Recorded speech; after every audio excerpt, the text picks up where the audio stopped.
the beams. It's Cass with the dreams. Podcast supreme. Fill the airwaves with steam. Kate in the mix. Choreography tricks. Sipping on the brew while we jump, flip, and kick. Katie on the mic. Shimmy, shake all night. Dance floor ignite. Caffeine take flight. Podcast on blast. We move it real fast. Coffee in the mug and a G to the last. Coffee and choreo. Let's go turbo. Host Cass, Kate, Katie in the zone flow. Podcast alive. Caffeine and vibes. Dance till we drop. No sleep, just thrive. Welcome to Coffee and Choreo. I'm Cassidy. I'm Caitlin. And I'm Katie. And this week we're talking about competition.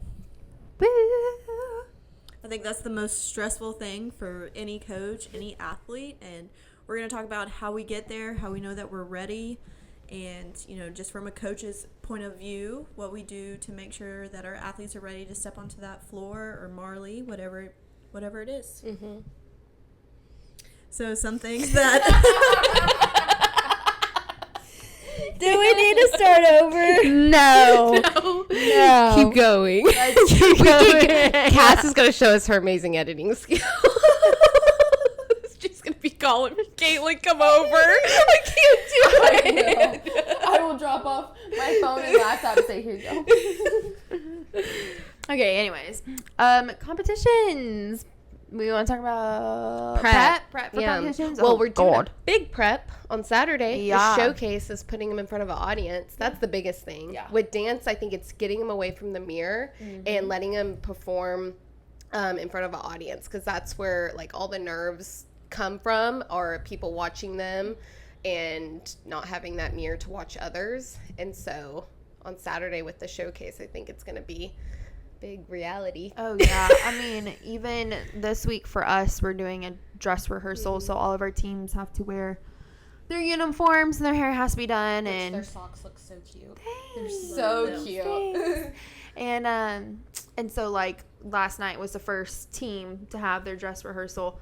And at the end of practice, we let their parents come down because they asked. And so we said if their practice wasn't terrible, that they could come down and watch. So they came down and they watched them, and I swear it was the worst full out they've ever done. Yeah. And it was because I don't know, just those few extra eyes in front of them. And we've talked about, on our last episode about kids being kids, the pressure that they feel from parents.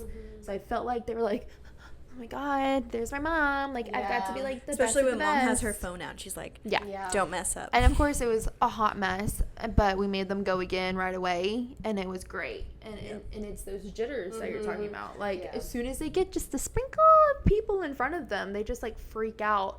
So yeah. Well, I'm hoping that after Saturday, because I know after the first competition, the second competition's always so much better. Oh, yeah. So I'm kind of treating this as the first competition, and so they can, because they know we have judges and all that coming. Yes. And so I think personally for me, when I was an athlete, performing in front of friends and family was 10 times worse Really? than performing in front of a judge. Strangers. Because for a cheer competition, it may be a little bit different for dance, but they're hundreds of feet away, not really, but they're a good distance away, and so you can't with the lights and everything, you can't see anyone. So I remember going out there, and honestly, this sounds bad, but it was almost I blanked and I just did it. I can't remember a single routine doing it at competition. It was I started and then I finished. Yeah. And but when I was in front of friends and family, it's oh my God, my mom is right there. Mine was I remember having to go pee really bad before starting, and then not having to pee anymore when I finished. Yeah. That was my nerves. Yeah. I always felt the I always felt I had to pee right before we would perform, and then at the end of the performance, I was oh no, I'm good. Right. Yeah. That was my. On That's stage, all I remember. Even when you're in the wings, you can only see the judges, and so you can't see anyone else. And then when they're going to be out there, they're going to see every eyeball. Yeah. So honestly, I mean, sorry for my kiddos, but it's going to be a good thing. Yeah. It's going to be a real good thing. I think if you can perform with the pressure, then you should be yeah. able to perform at any time. So, I love the showcase because it gives our friends and family a chance to see what all the athletes are working towards, and then it also helps them get that jitter out. Puts a performance on the mat in front of an audience. I mean, that's the hardest part. Yeah, we just have to wait a few months for our It's just crazy. Or is this 2 weeks afterwards? 2 weeks. Keep it up, guys. We might have to do another little one. Yeah, and all the things leading up to even this just showcase, like, you know, first practices for us start in June. Tryouts are in May, start in June. And then, you know, you got to do your choreography. And then you've got to work sections. And then after they were able to hit sections, we started giving them a more choreography to fill in the sections and make it pretty. And, I mean, it was just, 2 weeks ago that they learned their dance? Yeah. Yeah. Oh, wow. Yeah. But for us, we took a different stance this year when it came to preparing them for competition. So, like Cass was saying, we have tryouts in May. We start practices in June, but we have a pretty relaxed schedule in the summer because kids take vacation. So we allow quite a few absences in the summer. And then July, we have choreography. And then after choreography, we're like, okay, it's full send now. It's time to get to work. But we pretty much did like a hard outline of our routine. And we said, okay, you're literally only getting skills. These are the skills we're doing. This is the stunts we're doing, the pyramid, whatever. But you're not getting a single motion until you can hit these skills. And I think that helped us so much because it took less time to do choreography. It helped us focus on just those skills. And then the fluff was just fun. Yeah. And, you know, once you had the skills down, just adding motions to it seemed less stressful because I learned, especially for the younger teens, you know, they're worrying about the motions when the skill's not perfected. And so it just makes it such a more tedious and like drawn out process because now they're trying to learn 2 things instead of just one. I say a lot of kids can't remember both. They can't worry about they can't do their skills and their choreography at the same time. Like, they can't. And so I think breaking this down has helped some of those kids that struggle. We have a lot of kids who struggle just learning motions. Like, it takes them like a whole month, if not longer, to actually remember like the motions that were given to them and to do it correctly every single time too. So I think this was very, very beneficial in getting our teams prepared. I mean, I feel like our teams are further along now than what they've ever been in the past. And I think it's because of the new way we've decided to go about getting them prepared for competition. And like I said last night, the teams that had their first dress rehearsal, like, yeah, they have the pressure of, okay, showcases this weekend. Like, the expectation is you go out there and you hit a beautiful routine and you hit 0. But they still have, 2 more weeks after that until their first competition. And so, like, I feel like having the expectation of you've got to be ready by showcase is setting them up even more for success when they don't have competition until a couple weeks after that. Yeah. Right. So it gives them that first performance, and they're like, okay, we didn't do so hot in this section. We can, you know, spend the next 2 weeks working on that. Yeah, and I'm hoping on the dance side we take that away, too, of what part do we not know, what part do we need to fix, and I know I'm going to be watching, and I'm going to be like, okay, that, because when you see it all together, when I'm watching in a mirror, it's so different than watching them, like, perform, and I'm going to look and record, and, like, oh, that didn't look as good as I thought it did, we need to change that, and we have months to fix it. Yep. And something new we're doing this year too is recording teams. So like you want to talk about your hillbilly rig? Oh my gosh. So I guess like preference, we have like 3 spring floors, and then we have a parent room that's like 2-story, but you can only access it like inside the little build out, so there's like nowhere for me to get like an up close and like higher view. But I looked and there was a ladder leaning on the wall, so I use a ladder and a binder clip to hold my phone. I was wondering how y'all were doing yeah, that. I really thought y'all had a mounted camera. No, like, I above. No. That's my redneck rig. It's it's like a 10-foot ladder, and then hilarious. It has like a hole in the top, and I fit the binder clip through it, and it holds my phone. Oh my gosh. Yeah. So we've just been recording the teams when they go. So another thing before we skip is before we record that full out, the way that we start practices have also been completely different this year. And so I love it. I love it this year. Love it. And so what we have started doing this year is that they show up, they have their 10-minute like stretch, like what they would do backstage before we start warm-ups. So they stretch, we do a couple full out marks because we usually like to do that too before we head to warm-ups.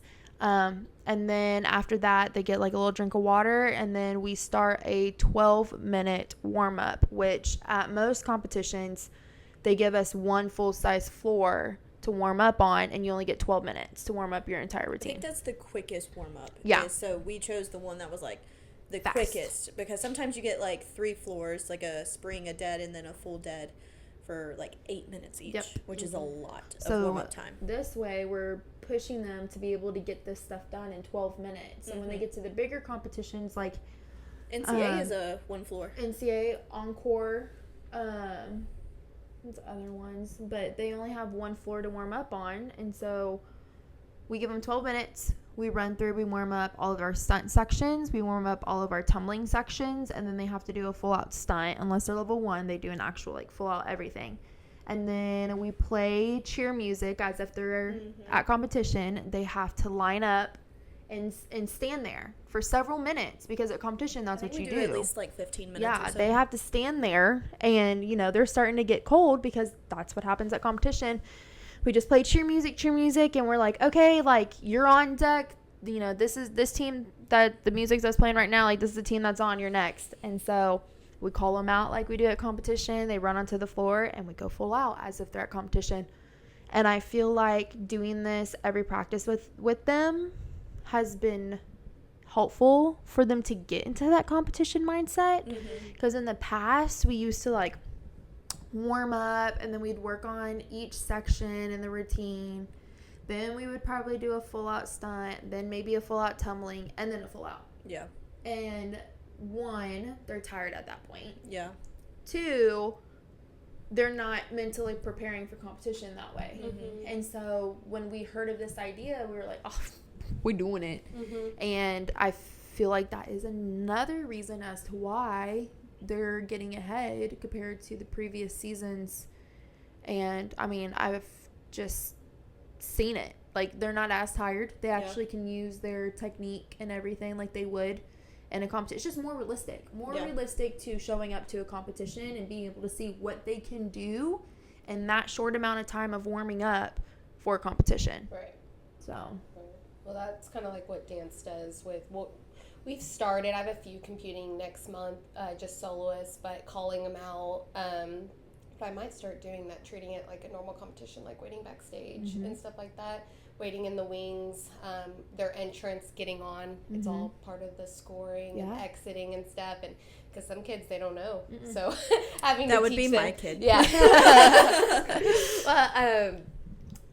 Well, we have a lot of crossover with cheer and dance. We have a few crossovers, and it was so funny. I think I talked about this last time. I have one, and I had to explain to her, when you get on the stage, you don't move.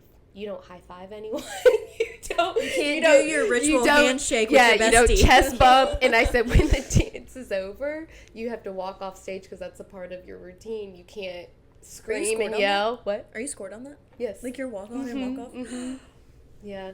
We can get deducted. They don't. Not if you don't get off the floor. Right. We look at it as more like first impression is everything. So like we walk on that stage and their eyes on you, and so having to explain that to someone that's cheered their whole life and then doing dance, and she's got it, and then also not singing the words or counting. Are you talking about the child with the letter M? Yes. Yeah. Yes. Yesterday we were practicing, and she was singing the words and stuff. And I was like, don't do that. She's so cute. It's so funny how cheer and dance sometimes like contradict each other when it comes to performance. Yeah, because like our just thing, the verbiage is and our thing is like we have some kids who struggle naturally with doing facials, like big facials and stuff. So we tell them, if you can't do facials, say the words to the music. Oh, okay. Because that's how all levels from 1 to 6, like they'll say the words to the music while they're performing. And it's just funny how you said, like, you can't say the words. And we're like, if you can't do facials, say the dang words. Yeah, I've just gotten so many comments back about those singing the words. They're like, don't sing the words unless it's like a musical theater number. I can see that. Yeah. Ellis needs to musical theater. No, Ellis, it's actually been beneficial, her being on a cheer team, because certain parts, she will do those, like, fun facials. And I didn't tell her to do it. Yeah. But she'll go, like on the when she does her pirouette part. Oh, yeah. I saw that yesterday. And I did not tell her to do that. She just does it. but then teaching those that are first year doing like a lyrical piece, you have to act sad and not like very. Yes. I would have been the worst dancer. Is there a category for RBF? It reminds me of Maddie Ziegler. Yeah, the Maddie face. That was the Maddie face. Yes. But yeah, teaching to do that emotion and like storytelling, and it's been actually really fun to see, and the hybrids that can do both. Mm-hmm. Yeah, that's what I've been calling them. Hybrids. I think that's a great word. Yeah, we have a few hybrids. I love that. That's a great word. Because like when it's within the same sport, they're double teamers, but like you know, they're crossing over sports. So yeah, hybrid. It's perfect. That. Yeah. When's y'all's first competition? I'm taking 2 soloists to a comp in November, and then our first like one where all the teams will compete is the last weekend in January. Oh wow. Yeah. So usual dance competition season is just spring. And then they do have some in the fall, but normally just soloists will go. But normal dance competition season is spring. And the nationals is usually like June, July. But that's pretty normal. So that's why we didn't start competition dances until like August. And y'all started in June because we're a little behind you. Yeah. But next year, I don't know. I might change it next year and start earlier because of the showcase. That kind of snuck up on me. Yeah. Which everyone. Don't worry, sneaks up on us too. Everyone's fine. I think we just didn't have enough time to take away the mirrors. That was a wrong on me.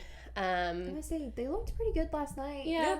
And that's another thing she did to prep her kids. Showcase wise, the dancers have to perform on the cheer floor. Yes. Which, I mean, one of them, you probably know who you are, was turning really good last night, even better than on the Marley floor on that mat. She was, and I told her that, and she was just going. Was it a hybrid or was it? No, she's just a dancer. Was it Starts with C? Okay, she looked really good last night. She was. Such long, pretty legs. Oh my god, she is. Well, even when she was doing Fouettes. Well, she was they look turning, so pretty, and I was like, "Girl," I mean, she turns beautifully on the Marley floor too, but to turn on a matte spring floor like just like snaps to you, girlfriend. It was impressive because they were worried. They were like turning on that floor, and I was like, "You're gonna be fine. It's gonna be fine." And then they go out there and they're fine. Yeah, they're fine. They're just psyching themselves out. I know. I saw her doing her hip hop too, and I was like, "Dang, she's actually got some rhythm." Yeah. Like because some people can only do one or the other, right? And very few are good at doing it all. Yeah. But I was watching her and I was like, "Dang, she looks really good." And I'm glad this is her first year doing hip hop, and I'm glad that they're doing both because like they all want to dance for colleges, and all colleges do hip hop. Yeah. So you have to do it. And so hip hop is big. It is big, and it's just fun. I just love hip hop. I love hip hop too. I love watching it. I think we're still gonna do an adult hip hop team. Adult hip hop team, people. Pretty please. Pretty please. It'd be so fun. So fun. If you're one of our older kids, you can do it with us. 16 and up. Yeah, we'll do one together. Wild cards. I'll be in the back. Getting parents prepped. Ooh. Oh my god. Okay. Can I start? Go for it. Okay. I think when we get closer to competition time, not only are coaches stressing, kids are stressing, but you parents are stressing too. Yes. And I mean, we feel y'all stress because a lot of the time, parents, which I'm thankful y'all don't do this, they don't relay their worries or stress to their kids about their teams. They only relay it to us. So thank you for doing that. Don't stress your kids out more than needed. But, you know, having parent concerns about whether, you know, teams are ready for competition or if their kid has been injured recently, so they're worried about them being re-injured or not being able to compete at competition, whatever. That's already started for us, and it's stressful, and it's having to communicate with those parents and let them know that they're heard, but at the same time, like, you gotta trust us. You gotta trust that we are trying to get your kids' team to where they need to be. Whether me and Keiichi, that's your new name.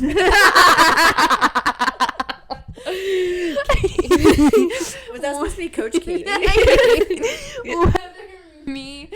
whether me and Katie are the coaches or if another coach in the gym is your kid's coach, you've got to trust us. I promise you that we are looking at all teams. All teams. We have set foot on every single floor with every single team and have tried to prep them to be ready for competition. And we know that there can be uncertainty, but at the same time, just telling parents, like, I need you to trust me. Yeah. I need you to let us do what we do best. I need you to trust your kid's coach. I need you to understand that sometimes it's not just the coach. Sometimes it is the kids on the team. Maybe they're not meshing. Mm-hmm. Maybe they're not listening. Mm-hmm. Maybe they're not giving 110%. They don't love the sport as much as the other kids do. Mm-hmm. Whatever it could be. And around this time of the year, it's become a lot. And it puts so much more stress on us, too, because not only are we trying to get the teams that we coach ready, but we also have to worry about, 1, 2, 3, 4, 5 other teams that are in this gym as well that we don't coach on the day-to-day basis. Yeah. But, I mean, it's our responsibility. So. Yeah. My biggest thing, too, and I think I said this in a previous podcast, is, I don't mind parents' concerns. I actually want you to come to me because I look at that as an opportunity for you to become more educated in what we do, our steps, and our process. But there's a big difference between asking questions and questioning your coach. Yep. So, you can definitely ask questions and be like, hey, do you think they're ready? Is there anything else that we can do? Instead of saying they're not getting enough attention, right. And throwing out wild accusations and stuff like that. There's a big difference, like I said, in asking a question and questioning your coach.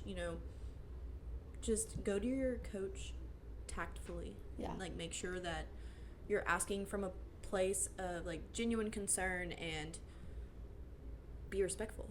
Yeah. I think another thing getting parents ready for competition season is teaching them to go to their kid's coach. Don't go to some random coach in the gym and start venting or, giving your input on your kid's team. That coach ain't gonna do nothing unless it's me and Katie. But because they're just gonna come straight to you. Yeah. Sometimes though, as the owner, I understand why people come to me, but sometimes I'm like, I really need you to go to your coach, your kid's coach, because all I'm going to do is play middleman and relay the message, and then I'm going to let her handle it,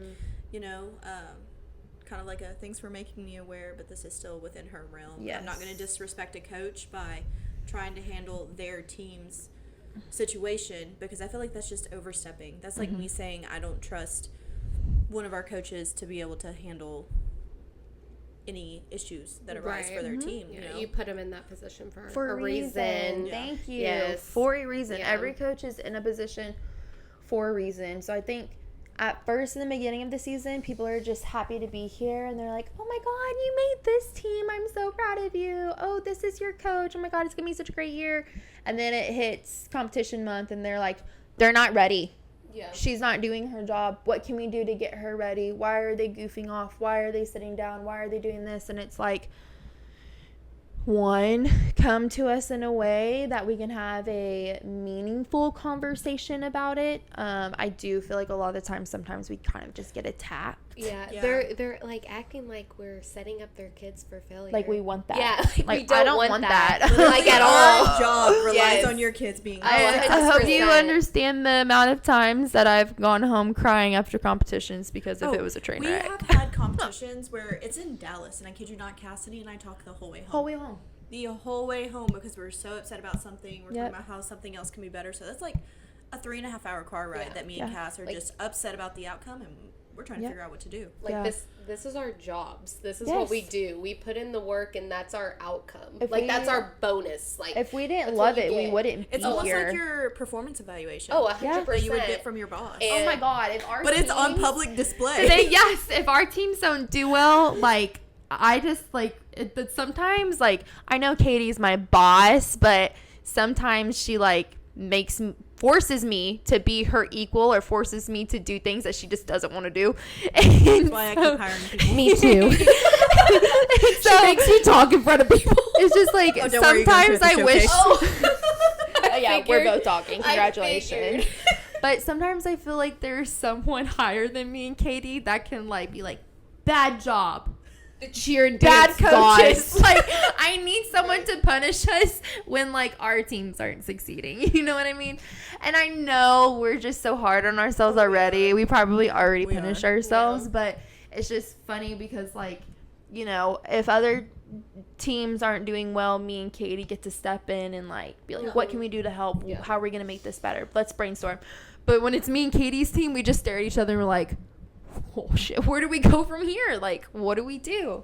So but also I think sometimes parents need to realize, and even like us as coaches, you know, the season for cheer, especially for us, because we start this is the first year we haven't started in October, but November to May, like this is a marathon. This isn't a sprint. Yes. You know, we've had teams who went out to their first competition, absolutely killed it, got their bid to D2 Summit, spent the rest of the season look like poop. Yep. Straight up. Yeah. And then we've had teams who, like last year, our Junior 2 team, they were not a bad team, but Junior 2 is so hard because there's, I kid you not, at least like 15 teams in that division every single competition. So, and if they're only giving away, I mean, it's pretty much a one bid per a level.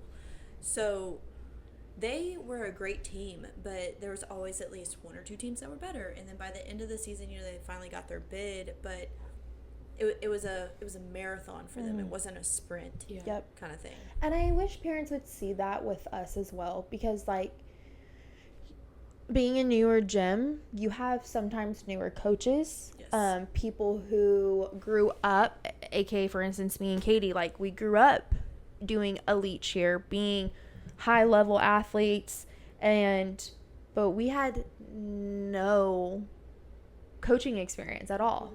So when we started this, we were instantly coaching three all-star teams, a prep team and 2 elite teams. And so this has been a marathon for me and Katie too, like learning how to coach these teams and how to get them to where they need to be to catch up with all the gyms that's been around for 15 plus years. And, you know, some of our kids who have graduated are now 20, 21 years old. They're coming back. They're finishing school, or they're doing, you know, student teaching, stuff like that. And it's their turn to learn how to coach teams. And sometimes I just wish parents understood that, like, you got to start somewhere. Yeah. No, I've never met a coach, dance instructor, anyone that didn't grow up doing it. Yeah, that's what you do. That just is what it is. I grew up dancing. And to me, that's your experience. Yeah, that is your experience. That is your experience. And yes, it's way different than it was growing up, but we are going to learn every single year. I'm learning just like this year, like learning from other dance coaches, y'all, and stuff, and just in every year it's going to get better and better and better, and you're going to learn from your mistakes and all that stuff, and y'all just have to realize that we're putting in the work to be the best. Yeah, absolutely. Yeah. There's not a second in our mind that we don't want to be the best. Like, if you personally know us three, we are such competitive people, and we're perfectionists. We don't like losing. We do not like losing. We do not looking like a hot mess. We just expect perfection from ourselves. And then when it comes to the athletes, we expect them to give 110%. We're not expecting perfection. We're expecting 110% in anything that they do. And so the way that we put pressure on ourselves, I also wish parents like saw that and believed that, because I just feel like we get questioned so much. I think a lot of that too comes down, at least from maybe a parent perspective, for me at least, is that I'm not an emotional person. So like when we do lose, I mean, you mad about it? I'm mad about it, but I mean, I'm not going to show it on my face. I do. I'm sorry. Yeah, Cass does. You know when not to talk to Cass. It's so funny, I think though. Chad will try to talk to Cass. I'm like, shut up. Leave her alone. It's so funny, though, because I remember one time last season, a team went, and they did great, and I was happy. I was happy for them, like screaming, whatever, and then the routine was over with, and my mind instantly went to, oh my God, what if we still lose? Like, what if that wasn't enough? And I remember turning around, and I guess later the parents were like, did we have a deduction? I was like, no. Did you not watch the same routine I watched? They were great. And they were like, yeah, but your face. And I'm like, guys, you can't rely on my face sometimes. That's so funny. Back to the parents. I don't think they I think we go in with more nerves to the competition. Oh no, I think the Katie is like sick every morning. Until the day I die is that I am 10 times more nervous as a coach than I ever was as an athlete. Yeah. I can't. Yeah. I maybe drink like a quarter of my coffee, and I swear my blood is made of coffee. Yeah, like, we do not eat all day long until our teams are done competing. Or until I got such a bad headache I can't stand it anymore. The nerves just going in, because all the pressure, like you all this time, you had all this time, and then you hear all the pressure from the parents, and then the kids are nervous, and you're just nerves all around you, and all the eyes are on you. You choreographed the number, you got them ready, and it's like what they do on the stage is your artwork. Let's be honest. Sometimes, yes, when certain things happen on this stage, I know people like to blame a certain athlete, but when it's an overall consistency of a team not doing well at competitions, who gets blamed? We do. We do. So it's a lot of pressure on us. Mm-hmm. Like, not only are we putting pressure on ourselves, but we feel it from everybody else. We feel it from the entire cheer community. Like, let's be real. We don't want to show up. We want to be that gym that's like, when the other teams see us on the team list, they're like, oh shit, Texas Aces is there. Like, yeah, for real. I want them to be like, damn, I don't want to compete against them again. No comment. Did you hear me? They heard the Texas Aces, they don't want to compete against us. No. I don't know if it's true or not. But, I mean, we... Disclaimer, that was gossip from kids. It was, it's okay. But I do feel like there's gyms that have been around longer than us that we are starting to surpass. Yeah. And it could be at the point now where they're like, oh my God, they're going to be there. Like, I just want to hang with those gyms that, like, when I see their name on the team list, I'm like, okay, yes. Well, that one's going to give me a run for my money. Yes. Like, I just want to be able to hang with those teams. And honestly, I will preach this too, that sometimes, like, competing as a D2 gym might be harder than competing as a D1 gym. Yep. There's more competition. There's so much more. Mm-hmm. But also, some of these D2 gyms, they would spank some D1 booty too. Yeah. Mm-hmm. Oh, especially in this state. Yeah. Like, the fabulous D2 gyms that come out of Texas. I'll give a shout out to United Elite because I want to be you. Yeah. Hi, United. How are you? If I move to Rockwell, will you give me a job? No. Don't look at her. Tell her no. No, she's not going nowhere. Do you ever, I don't know if this is like a thing for you, it's 1000% a thing for us. Do you like ever like scope out who your kids are going against? Well, we don't usually find out ahead of time. That would kill me. Oh, I remember you telling me this. Sometimes, from just a few years of experience, they will send you the lineup like a week before, but sometimes they don't name the studios. They don't say what studios, but I mean, if it's local, you know the kids, and some they will put the studios, or at the end of it, it'll say what studios are there. Gonna be there. So, yeah. But it really, like, I don't know, that's never something that I kind of worried about. It might get bigger as the years go on. I might start worrying, but right now, because there's so many new kids and stuff, and there's, like, the soloists, and you don't know what kid is what. Mm-hmm. But teams, yes, certain studios are definitely more intimidating. Yeah. Than others. I love doing my research. I mean, me and Cass used to be pretty obsessive with it, like seeing who had a bid, who doesn't have a bid. What are our chances of getting a bid? I did watch this on the bid reveal today. Yeah, I kind of delegated that all to Cass. I don't think I've done it the past like 2 years now. Yeah, but for me, I don't want to say I don't care who's there, but like, I can't do anything about who's there. See, that's kind of the mindset I am. Like, I can only worry about what we put on the floor. And so, to me, I'm like, I'll show up and whoever we going against is who we going for. Yeah. But Cassidy's got to have all the background knowledge. I have to. She's a need-to-know type of person. Like, she's got to know. So she knows how to prepare herself. Yes. Probably just mentally. Mentally. Yeah, I know this team is in our division.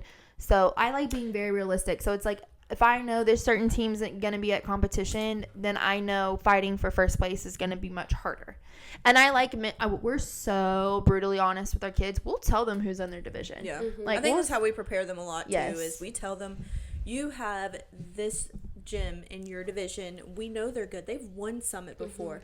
Like, you don't have to go out there and give it 100%. Yeah. And so, I mean, I like doing my research, and as the season goes on and as more bids are being handed out, I print team list. I color code it with highlighters. Of course you do. So like one color is teams that have at large or paid bids, so they can't upgrade bids, and then another color will be teams that have wild card bids that can still get their bids upgraded, and then another color is teams that don't have bids at all.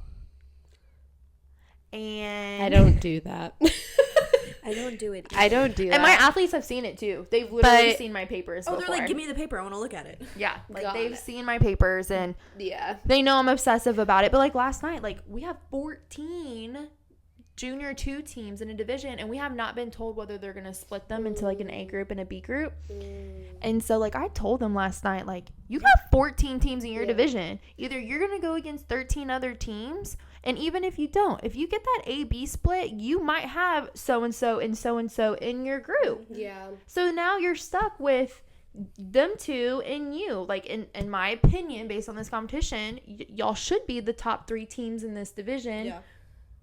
Either you're going to be with them or you're not going to be with them. You don't know. So I need you to practice like they are right behind you. Right. Yeah. So I guess with dance, it's kind of different because y'all have one like you're leading up to that bid competition. With dance, like there's no like one thing, like every competition has its own big nationals. So we go into this competition and we'll see if we like can place to compete at nationals. But yeah, that's a little bit different. But there's certain competition, like there's a competition I want to go to their nationals, and so that's the one I'm gonna probably like, don't talk to me the whole time. I will cry all day today. Parents, stay They away. won't probably be like, I quit, because I'm like, Katie and Cassidy, stay away. Don't talk during awards. Oh my gosh, I'm like pacing. Oh, Like me awards too. are the because they'll do like the they call it adjudication awards. So they'll do like everyone like a gold, platinum. They all competitions are different, and then once you get through those, then it's the overalls. And so it's like some competitions are 1st through 3rd, some are 1st through 8th, and so you get there, and I can kind of know because I guess this is where I'm kind of like See, there you go. You are like me. And so I have my book and it has all of them, and I like write what they get because they have to get a certain score to get like a double platinum, or some of them like have like triple platinums, or like they have some crazy names. Y'all will see when we go. And so I'll say, okay, this one got a double platinum, this one got a platinum, okay, and then like the age groups, and like if they're in novice, intermediate, advanced, and then like I kind of like put 1st through 3rd before it happens. I'm like, okay, I know. And so I like prepare myself. And so when I know one is about to get first, like I'm like shaking in my pants. But yeah, that's. I think there's a video of me and Cass at Cheer Sport, and like we're literally sitting there. And like I don't think we're pacing, but we're like fidgeting. Yeah. And then they finally call our division, and we're like, and we're both like stiff. Like just this is the not competition moving. where like the parents were like, so what did you think? And I was like, what are you talking about? And because in my eyes I was like, in my heart I knew they could pull away with it. Right. But you never know. Right. You literally never know. These sports are so freaking biased. You have no idea if judges are actually going to score you the way that you feel like you deserve. And so I was freaking out because, this team was a level 4 youth team, which is a very rare division in D1 The only and time D2. we saw competition was at big competitions. Yeah. So like when we went to Cheer Sport, they finally had competition. So it was a real test to see like, are you good at level 4 youth? And we're just like holding hands, and we're like, and then oh my god, NCA day 2 scores were a little bit lower than day 1, or No, they were. I think they were like, higher, but they didn't give us credit for some things. Oh, baskets. Yeah, and so we were like, whoa, like, and so. But we thought we did like 10 times better than what we did on day 1. But we didn't feel like our score But reflected our that. score was only like a 10th or 2 higher. And So- we were like, what do you mean? We were sitting up against a brick wall, like almost having panic attacks about like, what if they're trying to screw us over? What if we're gonna lose? Like, and we were legit scared, especially since the other team that got second place, they were in good moods. Like they were like all hyped and stuff. And so me and Kate are like, oh my god, like, is there something like we need to be worried about? Like, what the heck? And we ended up winning, but you just in the moment, like you can't help but be nervous. Oh, like 100%. awards is so nerve-wracking. Yeah. And then you have those other teams that you just pray they don't get last place. Parents, remember, we have a lot of pressure on ourselves too. Yeah. So we have a lot, and I try to be super sweet at competitions and helpful, but sometimes I'm like in my own Please don't talk to me. in my own little mindset, and I walk in and I'm like, I'm in the zone. Yeah. You please be prepared. Please don't forget any of your costumes. Oh, yeah. Don't come to me with anything that went wrong. Yeah. Please. No, seriously, keep it a secret. If we don't need to know about it, don't tell me about it. Yeah, if it's not a need to know, please don't tell me on competition or the weekend of competition. You can tell me after. Yeah. But don't tell me that you forgot your right earring. Do you remember the story of the first competition of season 2? Katie wasn't there. She had just given birth. Yes. Okay. So this is like a story of something happened and they tried to not tell me, but I ended up seeing it by accident anyways. So that year we had white uniforms. And this was already after I started crying because I was so nervous to do all those teams by myself that day. Yeah. And never do white uniforms again. I saw people being kind of weird, but I was ignoring it because I was so nervous that I didn't have the mental capacity to deal with that crap. Well, I went to the bathroom just to see athletes scrubbing each other's butts with paper towels. And I was like, what are you doing? And they're like, huh. And I'm like, you're the last person they wanted to see. Well, they sat down to like do each other's like makeup and hair, and they ended up sitting in blue eyeshadow, like bright blue eyeshadow. And I guess it was like another gym because we don't wear blue eyeshadow. I guess another gym had like gotten eyeshadow on the floor or something, didn't clean it up, and so some of our athletes, senior athletes, sat in it, and so their butts were blue. And no! And so they were trying to keep it a secret from me, but the sweetest people that worked there was a washing machine and a dryer there. And they had enough time to do that? Well, because it was a senior team, they competed in the afternoon. This was in the morning. Oh, okay. And it was Lainey. Yeah. And I want to say Schlubby. I want to say it was those two. And they took their shorts, they washed them, put them in the dryer, brought them back to where our little section was. And they were fine? Yeah. Well, that just worked out. I feel like this is the first time I'm hearing about this. Yeah. Well, probably. Yeah. So probably. funny. But no, that they tried to keep it a secret from me. They didn't want to tell me that there was blue eyeshadow on their booties. I just so happened to see it. And did Cassidy start crying even more? Yes. Usually with dance, it's I have a hole in my tights, or I forgot my right earring, or something. Thank goodness all our competitions, except for one, are in Bastrop, so you're nice and close to home. We've had people leave shoes, people leave bows. Luckily, it hasn't been a full freaking uniform, but I wouldn't put it past anybody. Or not showing up on time, and I'm like, where are you? And like, just don't put that added stress on me. Yeah, that is like my biggest fear is that someone doesn't show up on time or like completely doesn't show up. And I've had that happen. Yeah, I've had that happen. And then I had to switch a full routine, and they're 5 years old. Yeah. Thank God they were only being scored on how cute they were. Yes, and they were so cute. But yeah, the added pressure, like be on time, be prepared. Don't pack the morning of, pack a few days before. Make sure you go through a checklist. And like our older athletes, I tell them, I'm like, it's your responsibility. Don't forget anything. Yeah, absolutely. If they're 10 or older, I tell them, you're old enough to remember that should be packed. Yep. So and I literally do. At your mom, I'm yelling at you. I literally do packing lists for each team. I've done it for out of state competitions. I do those, but I usually don't do them. But then I'll get a question. It's like, are we supposed to wear this hairpiece? Yes, you're supposed to wear the hairpiece that I told you you're supposed to wear. Or come ready to go. I always recommend that. Don't get ready there. Yeah, get ready and you're with us. Yeah, don't, because it just then you sit in blue eyeshadow. Exactly. And then it's like when they get there and they're not ready, and then me and Katie are like, where's your shoes? Why isn't your hair up? Why isn't your makeup done? I don't know if and then they look at us like we're the bad guy and they're about to start crying, and I'm like, that's not my fault. Yeah. Like we tell, like in our itinerary, we specifically say, this is your meetup time. When you come to meetup, your hair is done, your makeup is done, your shoes are on, your clothes are on. Like, you are fully ready to go. And, if you need help, show up 30 minutes early. Yes. I don't know if y'all, competitions run early on the dance side, like big time. Ours is usually behind. Oh, ours are usually like an hour early. Like they can be. Yeah. That's terrifying. Yes. And so I am like always like call time is like 2 to 3 hours ahead of time, and then meet me, and then keeping updated like through band and stuff. It will be helpful. But yeah, competitions can run an hour early. They also can run late. No, I will say I don't think I've never been to a competition where they were running early. Mm-hmm. They, for the most part, last season was pretty good about being on time. Besides cheer sport, but that was technical difficulties. Yeah.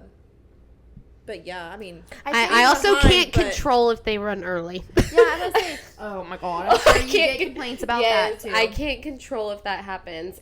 If Grandma and Grandpa didn't come on time, like it's out of my hands, and I try my best, and I know the competition does too. But a lot of the competitions like are trying, because we're usually there. Sometimes awards are at midnight, and so I get they're trying to speed it up if they have the room for it, but they call for each routine to be at least, I think, 3 minutes long, which normally they're on 2:30, but we have production numbers that can be of 7 minutes long, and so I get why they do it. And so if they run early, almost look at us as a good thing, as we're not running late. Yeah. I know. Yeah, for us, no. I feel like with cheer competitions, even if they are running early, they'll wait a little bit longer and then start the next team on the minute that they're supposed to. I've never, though, in my experience, we've never missed, knock on wood. Well, that's not wood. Behind you. Never, missed a performance, or, they didn't call our name and we weren't ready. Gotten really close between quick changes, between, a soloist that had 2 solos. You're in the same age category. You do a lyrical and a jazz solo, and you have to, go quick to switch your costume and then go back on stage. And they're very accommodating, the people backstage in the competitions, that they'll wait for us. They'll move people around. But some competitions, if you're late, you get deducted. Do you have, because we're talking about prepping for comp, do you have your kids practice, the kids who have solos and team, putting on their solo uniform, doing Solo uniform. Uniform, costume. It's the same thing. I don't like saying costume. Ellis has asked me when our uniforms are coming in multiple times. So, but having their solo costume and then making them go change into their team costume. Well, normally soloists are not on the same day. Usually soloists go Fridays or Sundays. Younger ones usually go on Friday nights, and then older Sunday. Some might compete on Saturday, but Saturday are normally all group numbers.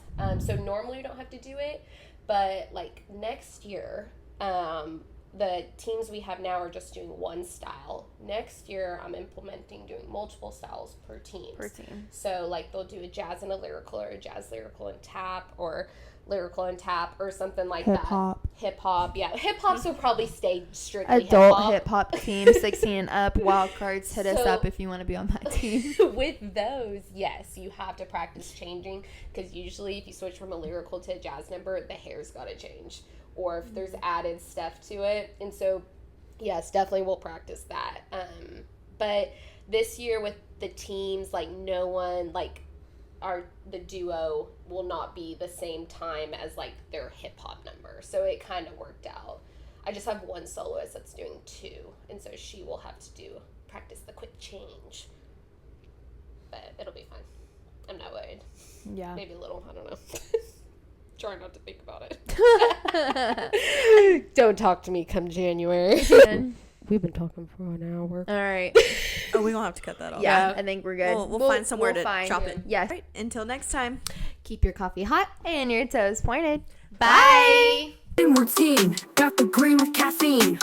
Dance on the screen, triple threat, mean. Cash got the groove, K smooth as silk. K in the groove, rhythm thick as milk.